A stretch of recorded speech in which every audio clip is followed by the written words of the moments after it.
I'm gonna start going for a walk, and my walk is going to be Persian at the moment. But I'm starting to think maybe I think Persian too much is not so well because it takes a lot of energy and you can't really focus on anything when you're just inside yourself so much. You're taking out all that, you're feeling all that, so you're basically concentrating within yourself. So now when I'm out, like, I'm getting addicted to Persian, and I have an addictive personality, which is quite good because it's good if you got addictive personality and you know thyself, and okay, cool, I'd rather use that for something beneficial.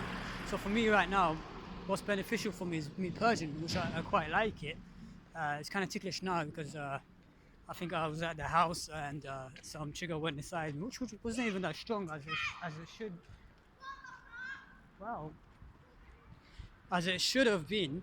But yeah, I was coming downstairs basically from my room, right? Because I was gonna go out for a walk. So I got all my stuff ready, got ready to go out for a walk, and so we got this guy basically in it. He's living downstairs because I live in a shared house. So I got two guys with me. One of them upstairs is quiet, he's a security guard at night time.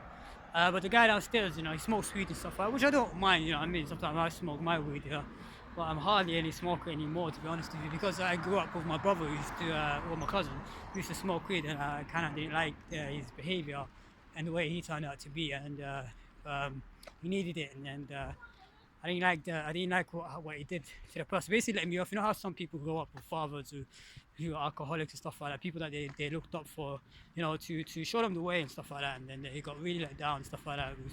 So that was my off point as well for weed. So I never don't really like it. And to be honest with you, with my Persian and my new style, my who I am as a person, get to know myself, been by myself for a very long time. So and figuring out who I am as a person, independently, stuff like that. And that's not me. I was just the people I was around. They were bad influence for me, and I kind of looked up to them, and kind of let me down. It wasn't really the people to look up to. So that was my basis of why I don't smoke anymore. I don't feel like there's any need, and it's off point as well. It's like I'm not trying out to be like that, like easy tempered and stuff like that, and just always not a fun person to be around and stuff like that when they don't have their weed and stuff like that. Which people say they don't get addicted, but I do believe people do get addicted, because if something that you need and then you don't have it, and then you change your personality, and your personality changes because you don't have it, you're moody, and you're not patient and stuff like that, and you can't really do things, and you don't want to go out and stuff like that. It's always just to be straight away smoke. Yeah, it's not for me, to be honest with you. And I try not to surround myself around people that do that as well, which is quite hard, because in the United Kingdom, a lot of people that you meet, it's a normal thing for everyone to be smoking, right? Which I don't even understand why it's a normal thing. A lot of people praise smoking weed and stuff like that, but I don't think it should be praised, because I think weed, if you go to like America or stuff like that, and you go to these shops where you can get it, and because they're natural, I mean, they grow, and there's pharmacies and stuff that you can get natural. I think that's the best way you should get weed. But I don't think the United Kingdom is the best place to get weed, because, or like Holland, you see what I mean? It's like all like shops and stuff like that is legal and it's safe and stuff like that. In the United Kingdom, these people that grow it, you don't know who they are, who grow it. You know what I mean? There can be stanky, dirty, unclean people.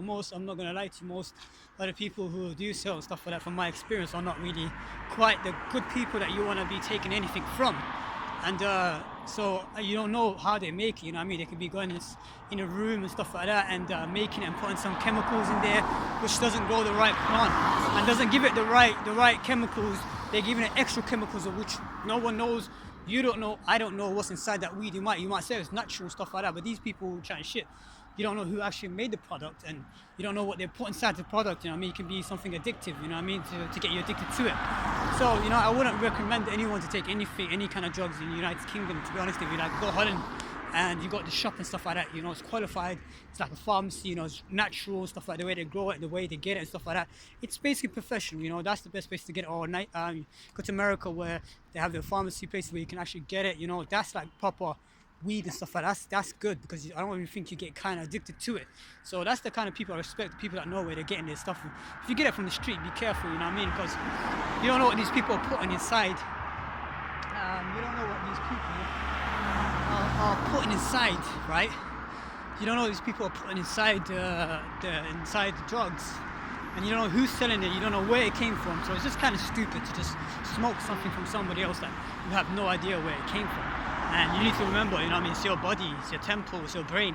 You can fuck it up by taking stuff you don't even know where it's coming from. You know, you just that's not safe. I don't recommend to do that anyways. So I try to stay away from it as much as I can. And because I don't smoke anymore, now that I smoke, if I ever smoke one, like before, a while ago, I think it was like 2 weeks ago or something like that. The guy downstairs, he gave me a spliff, and I went upstairs to my room and I smoked it. It wasn't good at all. I thought, oh shit, you know, because I'm not used to it anymore. So I thought, oh fuck that, you know. So I didn't want it anymore. I kind of like just chilling and hanging around and playing some games, you know, on my phone, or you know what I mean, watching YouTube and stuff like that. And I'm purging a lot and meditating. These are the kind of things I love now, because I'm no longer in that kind of environment where I'm stressed out. And you know, the environment I grew up with a narcissistic environment with a lot of people that they target you basically to look like a bad guy and stuff like that, and they'll talk behind your back. You know how a narcissistic environment is, isn't it? So I was like the black sheep and stuff like that. So it wasn't safe at all in the environment. I knew it, but I didn't trust my instincts and stuff like that. I kept saying, nah, can't be, you know what I mean, I can't. But it's good because now I trust my instincts, and I know when something's off to trust my instincts, because that's my body telling me, you know what I mean, it's not, the environment is not safe. And luckily now that I'm no longer there and stuff like that, and besides, I've evolved so much as a young adult, now 26 years old. I can't be looking at my past and complaining about it, because my past has made me who I am to this day, you know what I mean? And it shows me how powerful and strong and loving and caring I am as an individual, to be able to go through such a devastating environment with such manipulating, lying kind of people, who's got a lot of anger and revengeful and stuff like that. But these people are extremely hurt themselves. So I met a lot of people who are like that. Usually they don't have anything going on in their life, and not in a rude way. It's not part of life, you know what I mean? There's different thing about life. Some people go through tough times and they learn to just you know, figure out themselves, and then there's some people go through tough times and they attack other people, you know, to make themselves feel better and stuff like that. And we can't judge, like, I can't judge, you know, I can't say I know why, or say that what they did is right, because I don't believe what they did is right. I don't believe anyone attacking anyone else for any reason is right, you know what I mean? You need to handle your own stuff and be able to handle it stuff like that, because I figured out in the end, it's not about the people that's outside, it's about myself that's inside. And if I get triggered, then it's all about me healing myself, you know, and it's not the people outside. Anyone that's able to be triggering me, stuff like that, is because of me, not it's because, like I said to you, like a messenger, you know what I mean? They help you out to see what's inside you that needs healing, and no, is not part of you, because you're born perfect, isn't it? You're born as a natural baby who's perfect, you're beautiful, perfect, loving and caring, and then you grow up and then you get all these things that happen to you, and you're like a sponge, you know, and you grow up around the people that surround you, and as a child, you feel like these are your protectors, so you trust and you give them your life, and like a child, you're just like a sponge, so you take all these things. So when you're being put with negativity and put down and stuff like that, these kind of things might, it becomes part of you as you grow up. And now, as an adult, you know, I can't look back and say, okay, it's that fault or their fault why I'm like this and stuff like that, because it's my responsibility to heal myself. My responsibility to stay away from people like that as far as I can, for my health and well-being and my safety. And I look at it as, if I had children and I had a wife, would I want her, or would I want my children to be around that kind of people, that kind of environment? No, I don't think anybody wants to put any of their loved ones around an environment where it's toxic and lying, and anyone who speaks toxic about you, speaks badly about you. You don't want to put yourself or your family around that kind of toxicity, because you know that's not going to be worth it for a long time. You should be in a loving environment, in a loving place where you feel safe and with the right people, and that's how it should be with everyone. Because if you do love yourself and care for yourself, you're not going to put yourself in a place where people don't show you that love. And now, of course, as an adult, I know to put myself in that kind of loving environment and safe environment with people I know I can trust, I can love, I can care for, and they give me back the same love and care and guidance that I give as well. And who's into the same things as me, and who has a big heart as me, because I got a very big heart, and I knew that since I was young. You know, so I thought maybe, you know, am I ever going to meet somebody else that's got like such a freaking big heart as me? You know, I mean, I thought I was alone in this world and stuff like that, but I'm meeting a lot of people now that I'm thinking, oh my god, like I'm not alone in this world, and there are people like that. I just had to basically first heal myself, and when I heal myself, I attract them people, you know, that are in the same kind of vibration. And if I do mess up myself, then my reality will fuck it up and show me by bringing nasty, narcissistic, manipulating, lying, gruesome, revengeful, all the nasty things to let me know, hey mate, have you looked in within yourself lately? Have you just like the story? I like the story about the frog, right? And they say there was this frog. Well, they say it is a frog. They say if you put a frog in a boiling water, it jumps out. But if you put a frog in a temperature where it's not that boiling, it would swim there. And if you put the temperature up and up and up and up, slowly, slowly, it wouldn't notice until it's cooked. It'll be too late. And that's how I see it, as we sometimes put an environment and we don't see how bad it is for us and how unhealthy it is for us, and we stay there and stay there and stay there until you're like, oh my god, it's too late, and you find out later. And so we learn from that. And now I know basically just to stay away from anything that's like that, because and same time I know by healing myself, which isn't even hard work. Like I don't really think spiritual enlightenment and just like I wouldn't even go close to that. I'm not even close to that. I don't even know if that is even possible. But I would say like a healing and purging. Like I'm a self-healer, and I can heal myself, and it was just remarkable because I didn't even know that kind of stuff existed. To be honest with you, now I know there's no one out there to save you. You have to save yourself, and that's the beautiful thing about the world is you should never be looking for someone to save you, because you don't want to walk around, thinking there's a savior. This person's gonna save me. You know what I mean? That's like really looking down into yourself, thinking that someone else is gonna come save you. You have to save yourself because you need to understand how remarkable you are as a person. And I love this quote someone said, that's history is his history, not my history. You get it? History is his history, not my history. So I have a history, I have a legacy, and I want to put my legacy and my history down as well. I don't want to be putting somebody else's legacy, and that's his history. Remarkable. Give it a clap. For all the prophets that came down here, and did all they did and healed themselves and, and gave wisdom to people. But I don't think there's anyone, I don't think they meant it in a way. I think the scriptures have been changed where now they say that we have to be saved. And now that's bullshit. I think that's being tricked to say that we are weak and useless and that we need help. And we are, we don't need help.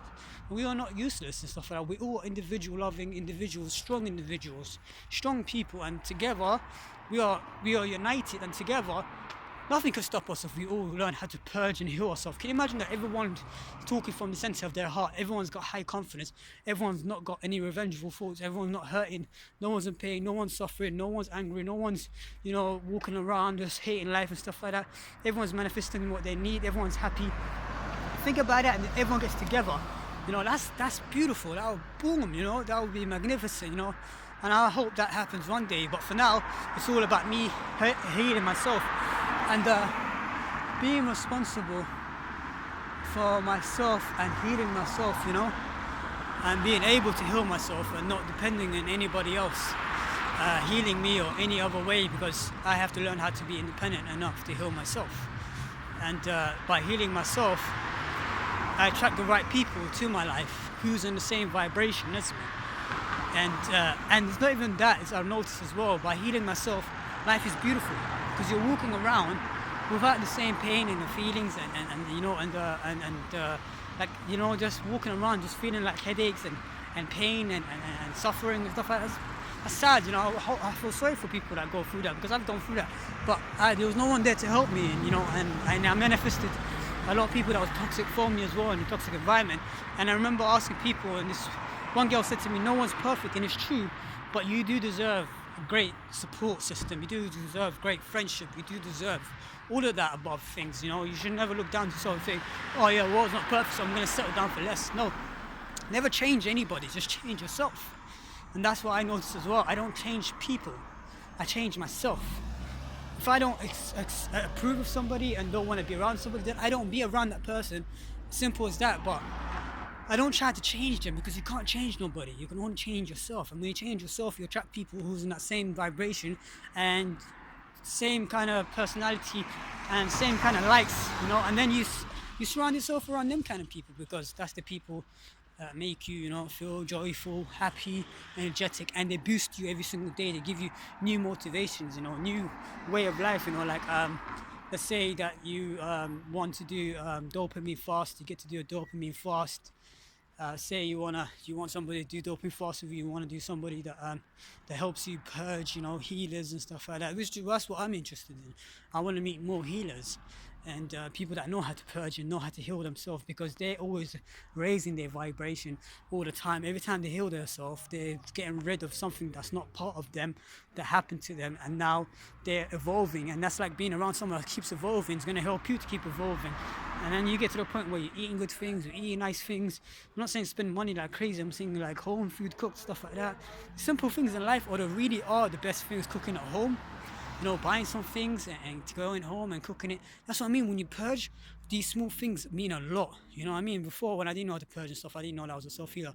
You can give me whatever, the biggest things in the whole wide world, and it wouldn't work for me. It would just, I'll still be feeling stressed and down and stuff like that. But now, I don't need anything, I don't even need money, as much money. All I need is a little bit to buy my shopping and stuff like that. But I don't need things because I'm content inside. How I feel inside was what really matters.